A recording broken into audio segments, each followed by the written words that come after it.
कर्म फल तुम्हारे वश में नहीं है।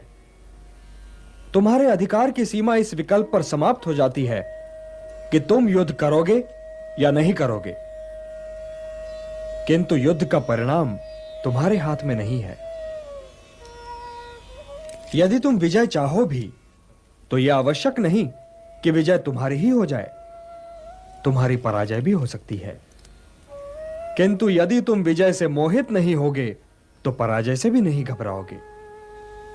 यदि तुम ये सोचो पार्थ कि चाहे विजय हो चाहे पराजय, किंतु तुम तो केवल इसलिए युद्ध कर रहे हो कि युद्ध करना तुम्हारा कर्तव्य है, तो विजय के सुख या पराजय के दुख का प्रश्न ही नहीं उठता। और जो न विजय से सुखी हो और न पराजय से दुखी, वही स्थित प्रज्ञ है। इसलिए हे पार्थ, कर्म फल तुम्हारे वश में नहीं है।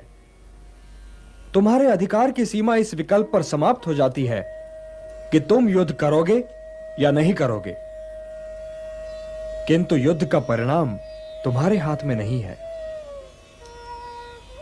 यदि तुम विजय चाहो भी तो यह आवश्यक नहीं कि विजय तुम्हारी ही हो जाए, तुम्हारी पराजय भी हो सकती है। किंतु यदि तुम विजय से मोहित नहीं होगे तो पराजय से भी नहीं घबराओगे।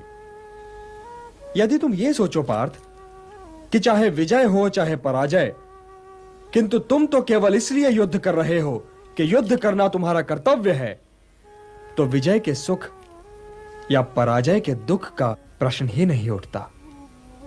और जो न विजय से सुखी हो और न पराजय से दुखी, वही स्थित प्रज्ञ है। इसलिए हे पार्थ, कर्म के